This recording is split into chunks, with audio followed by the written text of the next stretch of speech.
I don't know what to do to make her understand to stop doing something. The belt. Oh yeah. What have you found to be the hardest part of raising kids? Discipline. Yeah, you're pretty undisciplined.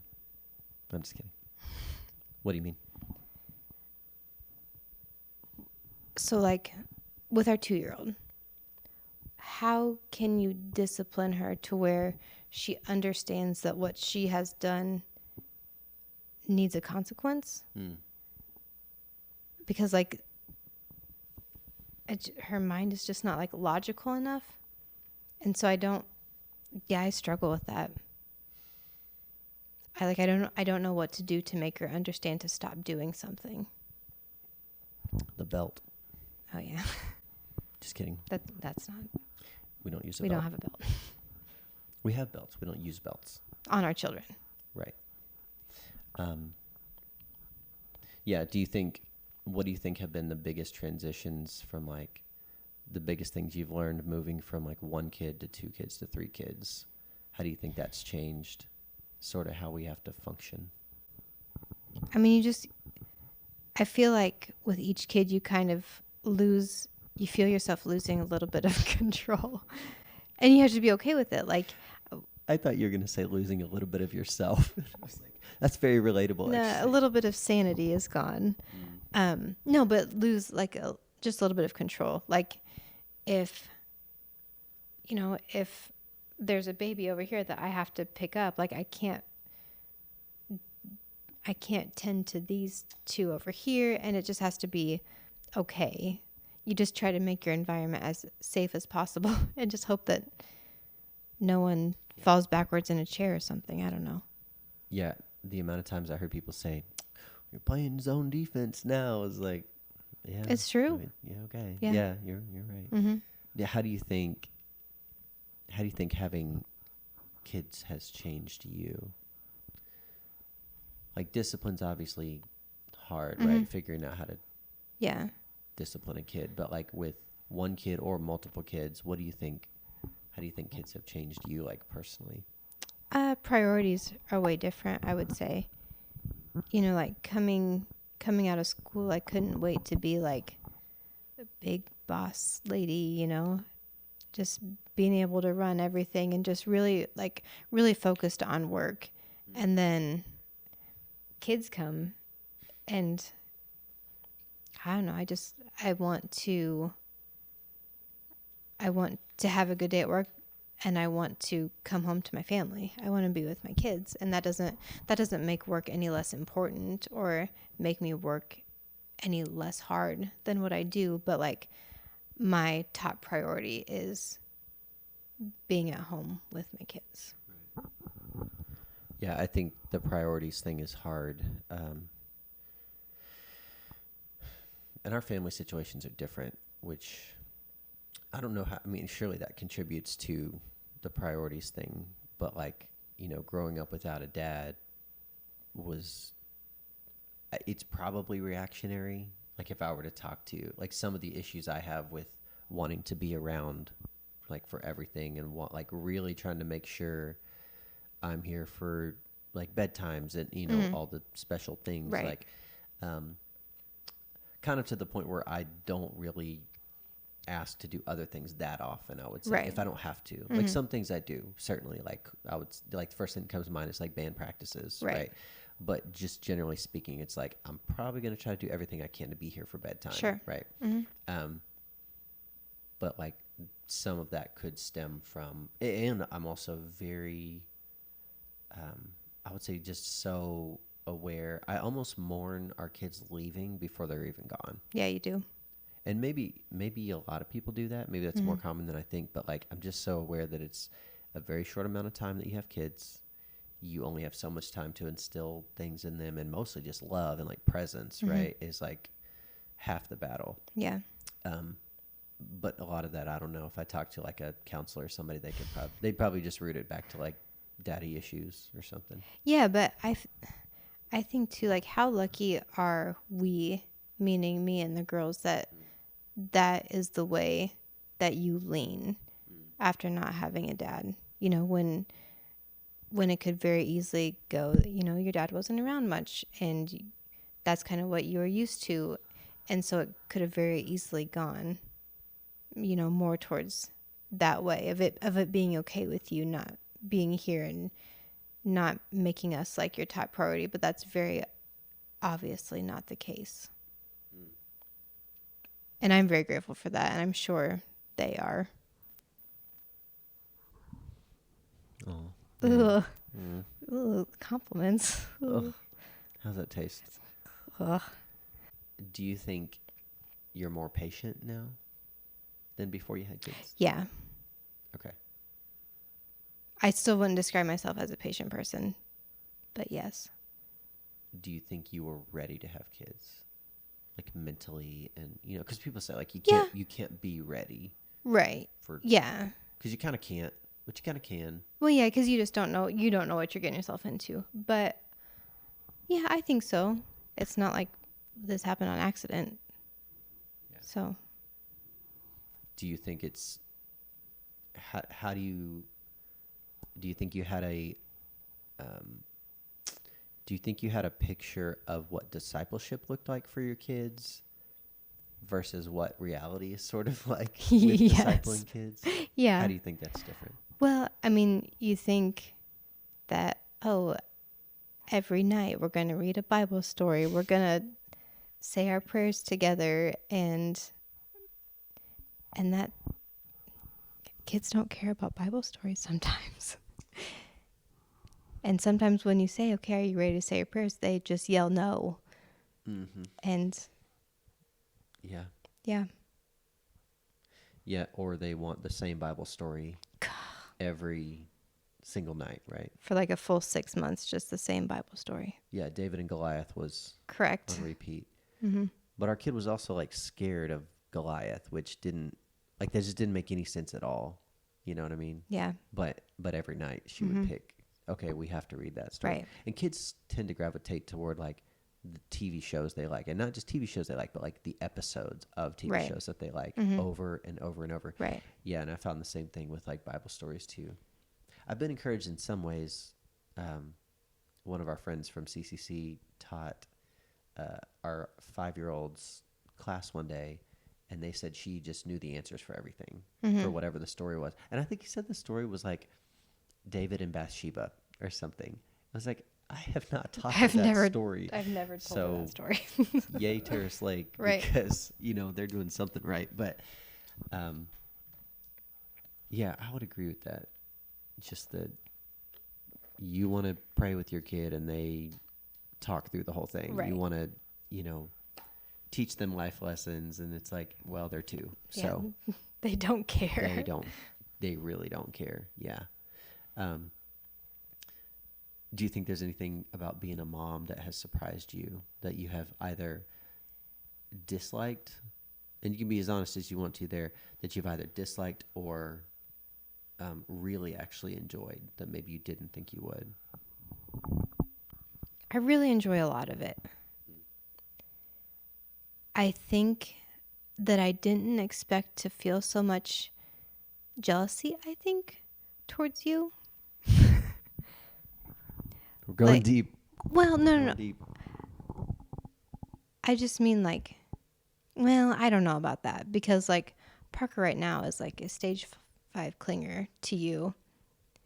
And so like sometimes it makes me sad that she doesn't do that as much to me. But then also I don't think that I would like her hanging on me all the time. So I guess I would say overall it's more emotional than what I thought it would be. So do you just mean jealousy in regards to like kids' attention, or like the desire to like want one parent over the other? Yes. Yeah. Yeah. I think that's super relatable. Right. I think a lot of people deal with that.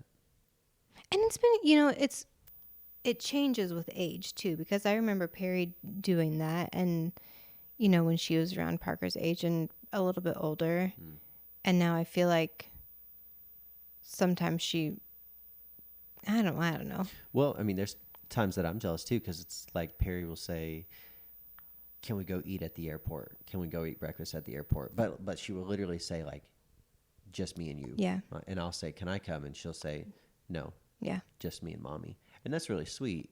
Mm-hmm. But yeah, it kind of used to be the opposite. Yeah. And that hurts a little bit. She did ask me this evening if we could go on Saturday. Well, the answer's no. Are you surprised by how much you enjoy being a girl dad? Yes. Yeah. Yeah. Yeah, I've told a handful of people when we found out we were having a girl, I was legitimately upset for about like 5 minutes, you know. Yeah. And it was a strong 5 minutes, you know. It wasn't like, oh, I just got over it. It was like, no, I felt some kind of way for about 5 whole minutes, and just disappointed. Yeah. And I don't think that happened with the second daughter, Right. second kid. I wasn't upset, and because then it was like, well, you only know one thing, Right. and you only know how to, change diapers that way, and you know how, you just get it. You sort of, it's different, girls and boys. But I think the more, I hope this doesn't offend anybody really, but the more little boys, like 1 and 2 and 3-year-old boys that I meet from our friends, like the more grateful I am that I don't have boys, because they're like nuts. Crazy. Yeah, crazy. And our girls, maybe, I don't know, if we had a boy, maybe they'd be kind of mild-mannered too. Yeah. But that's just kind of maybe our personalities as well. I'm trying to think of something. Is there anything negative that you, like something that you just really don't like as much? I don't like the process of babies learning how to eat solid foods. I do not like that at all. It scares the freak out of me. Yeah. I know, too much gagging and choking. Yep. Don't Yep. like it. Yeah, I've watched other friends try to feed their kids, and yeah, the gagging and choking, and I'm like, they're like dying. What are you not going to do anything about this? But then, yeah, we have to go through it too. Right. Yeah. I guess I did already ask you a negative, and you gave a negative. Yeah. Kind of the jealousy thing. Right. Yeah. Because that's something you can't be ready for either, right? Mm-hmm.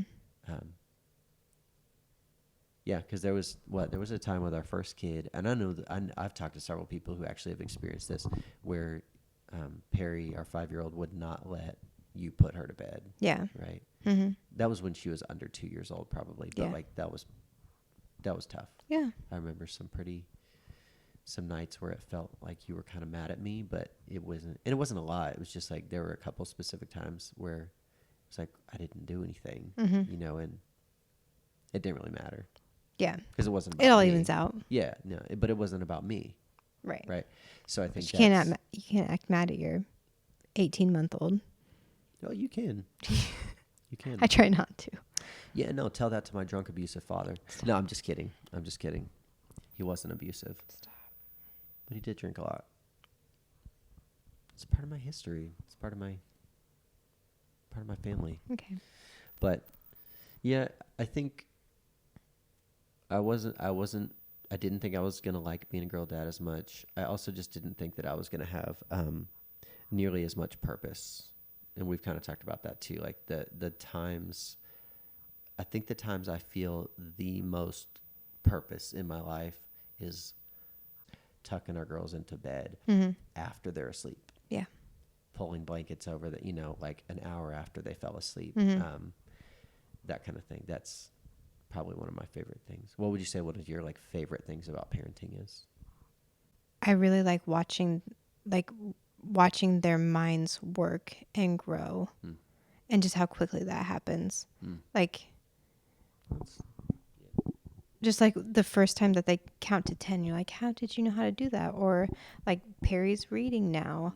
Parker can look at a number and know what it is. And Piper's like learning how to crawl, and she didn't do that, last week. Just like, I don't know, like everything feels so significant. And it is. It is, but it isn't. Because most people learn how to crawl, walk, stuff like that. I'm just watching your kids. Most people. Not everyone learns how to walk and crawl. Well, no. You were watching a thing. You were watching somebody on Instagram complaining about why do people celebrate the stupid stuff that their kids do, like sit up? Like, oh my gosh, they're sitting up for the Yeah. first time. It's like, yeah, people do that. Like Right. people learn to do that. Why is that a big deal? Like that's silly. No, That it's just it's really cool I'm not to saying it's see. not a big deal. I Right. think it's cool. Like, yeah. It's just really cool to see your kids, and like I just feel like sometimes you can literally see their minds working and learning. Yeah. I agree with that. So you're gonna have a fourth kid or no? I don't know about that. I think so that's one of those places I get to where it feels like as parents I don't think I was ready for the loss of time to like be ambitious toward other things, you know, Yeah. like even like I haven't made a YouTube video in, you know, a couple months. It's like that just like finding the time. I don't think you can be ready for that. Like how Right. busy kids keep you. Mm-hmm. And I kind of remember feeling that way, like even getting married, like you felt actually every season, every single season. If you think backwards, I was talking about this with Michael today. Every season has felt like, man, if you think back to high school, it was like, what did I do? Right. You had so much Every time. season feels busy though. Mm-hmm. Like your time is filled up with something and it all feels important. Maybe it's a capacity thing. Like your I do capacity think kind of, I think with kids your capacity definitely mm, grows. yeah. It has to. But I just think that you just fill your time doing something and it all at the time it all feels significant and it's some like with things that you have to do, have to get done. But that just changes. Yeah. Because even in college, it was like, man, what did I do? I wasn't busy in high school. But then after college, you're like, gosh, like But you were working. busy in high school. You know, you worked, you played Yeah, sports, you but in hung out with hindsight, friends. it doesn't feel like it. It's like, man, what did I do with Yeah. that time? And then, you know, same in college. Like when I think back to college, it's like, man, I had a lot of free time. Mm-hmm. And in, you know, in certain seasons, it's like had 20 credit hours and, you know, 3 jobs, like that kind of stuff. Right. But even then, it was like when you get full-time jobs out of college, you're like, man, I just feel like I don't have any free time, you know. Mm-hmm. And then again, when you get married, I feel like that sort of happens too, because you have another person you have to share time with, and then kids just like astronomically like Right. take off with that. So yeah, I definitely feel like that was one of the hardest things for me was figuring out or learning with each kid. You have a little less freedom. Yeah. And I'll caveat by saying it's worth it though. Yes. I think it's worth it.